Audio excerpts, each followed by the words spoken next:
O Corpo de Bombeiros fez um novo manual para a prevenção de incêndios. A medida atinge a construção civil, que vai ter que se adaptar às novas regras.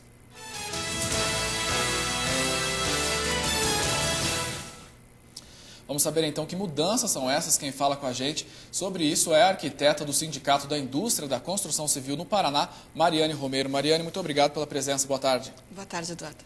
Você que acompanhou de perto então a elaboração desse novo código do Corpo de Bombeiros, o que muda? Veja, o código anterior ele foi elaborado no ano de 2001. E de lá para cá, muitas situações da construção civil, mesmo em termos de resistência de material e novas tecnologias da construção, exigiram que tivesse um estudo mais aprofundado. Então, o Corpo de Bombeiros teve a iniciativa de catalogar algumas normas nacionais e internacionais, juntando com a experiência de São Paulo. E com isso, e junto com a experiência local do município de Curitiba, ele elaborou um compêndio, que é o novo Código de Segurança. Ele é um código de segurança, não de prevenção. Segurança contra incêndio e pânico, né? Então, ele é composto por 40 NPTs, que são as normas de procedimento técnicos. Essas normas, as principais normas que ocasionaram uma mudança significativa, é a questão de compartimentação dos ambientes, de controle de fumaça, né, para prevenção do incêndio, a resistência dos materiais utilizados da construção civil e as saídas de emergência. São os 4 principais tópicos das normas que foram trabalhadas nesse novo código. Que são agora novas exigências. Novas exigências, exatamente. Antes, como era isso? Por exemplo, antes, uma edificação não era analisada a compartimentação do ambiente. Hoje, por exemplo, se eu faço um prédio, um conjunto habitacional, onde eu tenho vários blocos, eu tenho que pensar como o fogo de um bloco pode se espalhar para o outro bloco. Aí, praticamente, então, você tem que impedir que esse fogo se espalhe. Se espalhe. Por isso que ele é um código de segurança mesmo. Acima de tudo, foi pensado, quando o Corpo de Bombeiros elaborou esse código, na segurança... também os incêndios, exatamente. Né? E a segurança do cidadão mesmo contra o incêndio, né? Então, praticamente, isso vai exigir portas corta-fogo, imagino? Não necessariamente. Por exemplo, assim, a compartimentação ela pode ser tanto horizontal quanto vertical. No caso horizontal, é só uma extensão das lajes de piso para que o fogo não passe de um andar para o outro. Na compartimentação vertical, às vezes é uma platibanda ou uma parede que seja de alvenaria, não de drywall. Então, para isso é interessante a especificação dos materiais e sua resistência ao fogo.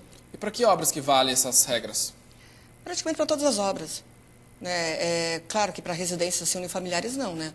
Mas para conjuntos habitacionais, sejam horizontais ou verticais, comércio, e grandes centros comerciais, shopping centers, tudo Construído isso. a partir de agora. Construído a partir de agora. O que acontece é que as construções anteriores, construções antigas, por exemplo, claro que elas não conseguem se adequar às questões das novas normas. Então, o construtor, o proprietário, ele entra com um recurso junto ao Corpo de Bombeiros explicando a origem da construção e os limitadores que ela tem que não consegue se adequar ao novo código, né? Agora, em relação a construções novas, a partir do dia 8 de janeiro, toda construção nova vai ter que ser adequada a esse novo código, exceto tanto projetos arquitetônicos que estejam tramitando anterior a essa data junto à Prefeitura Municipal de Curitiba, protocolados, né? Ou projetos de prevenção que estejam protocolados junto ao Corpo de Bombeiros pela data anterior. Mesmo os que não começaram a ser construídos ainda, se foram protocolados antes de 8 de janeiro, podem ser construídos com as normas antigas? Pode. Só que, Eduardo, é interessante a gente salientar que tanto o proprietário quanto o empreendedor, ou até mesmo o técnico, o profissional, o engenheiro de prevenção de incêndios que vai fazer uma análise, que ele verifique esse projeto antigo que ele tem, por exemplo, se for uma loja grande, como uma van, né, às vezes a norma velha não é tão boa. É melhor a norma nova, porque, por exemplo, a saída de emergência, o percurso que a pessoa vai ter que sair até pegar a porta de emergência no caso do incêndio. Pelo código anterior, era 30 metros esse percurso, o máximo, a distância máxima a ser percorrida. E pelo código novo é 40 metros. Então, às vezes, não é vantagem para o tipo da edificação que está se aprovando, aprovar pelo código velho. Tem que fazer uma análise, estudar o código novo e daí ver se entra pelo novo ou pelo velho, né?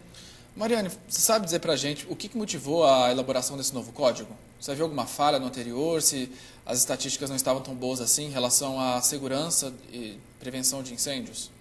Não, eu acredito que não, até porque em nossas reuniões, o Sinduscom tem desenvolvido várias reuniões junto ao Corpo de Bombeiros, até para definir um entendimento sobre esse novo código, para que ele possa ser aplicado de uma forma uniforme, né?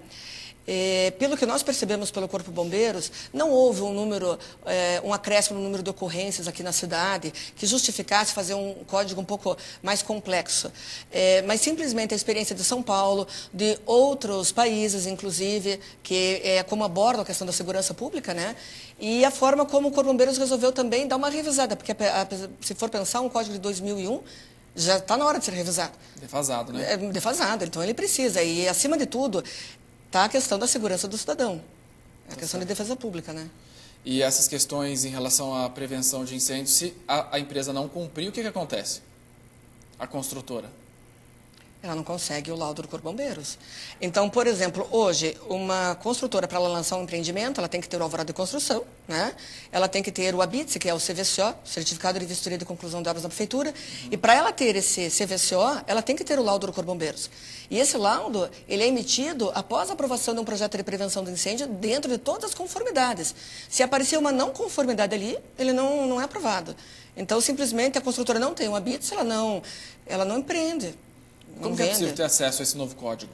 Tem algum site que as pessoas podem entrar? Existe o site do Corpo de Bombeiros, né? E, inclusive, o próprio comando aqui de Curitiba, ele recomenda que que os profissionais consultem o site do Corpo de Bombeiros de Cascavel, que ele está mais completo. Então, o site do Corpo de Bombeiros, ele é www.bombeiros... A gente está ali na tela, com ele, bombeiroscascavel.com.br. Nesse site tem uma situação bem interessante. A pessoa pode fazer o download do novo código, como também ela pode ter acesso ao FAT, que é um formulário de atendimento técnico, onde a pessoa pode colocar ali qual é o projeto dela, inclusive anexar o projeto, e o bombeiro pode fazer o departamento de engenharia do bombeiro pode fazer uma análise prévia e até orientar, para que a pessoa não precise se deslocar até o comando e tirar as suas dúvidas pessoalmente, né? E ali também tem uma coisa muito interessante para o construtor, para o empreendedor, que é um checklist. É um checklist composto de 32 itens e que abordam o que o bombeiro vai verificar na sua obra. Inclusive, obras bem atípicas, como um pátio de containers, construções com cobertura de sapê. Para todo tipo de obra. Todo tipo de obra tem ali. Então, o próprio empreendedor, ou até mesmo o profissional que está fazendo o projeto de prevenção, ele já pode verificar por esse checklist que conduta ele deve ter para que facilite a aprovação dele junto com o Corpo de Bombeiros. Certo. E o Sinduscon, tem alguma equipe que orienta as pessoas a formularem esses projetos? Veja, o Sinduscon... Até um pequeno empreendedor que não possa contar, por exemplo, com um grande arquiteto ou projetos maiores assim. Veja, o Sinduscon ele faz orientação aos seus associados, né? Tanto na área da legislação urbana, que engloba essa aprovação do Corpo de Bombeiros, como na área assim, de documentação para vistoria de conclusão de obras e INSS. O que acontece especificamente em relação ao Corpo de Bombeiros? Não é simplesmente orientar um arquiteto, porque isso é um trabalho já com um profissional da área da construção civil, que seria um engenheiro dos projetos complementares de prevenção do incêndio que vai trabalhar. Mas o Sinduscon tem uma equipe, nós prestamos esse serviço ao associado sem problema nenhum. Tá certo. Mariane, muito obrigado pela entrevista. Tem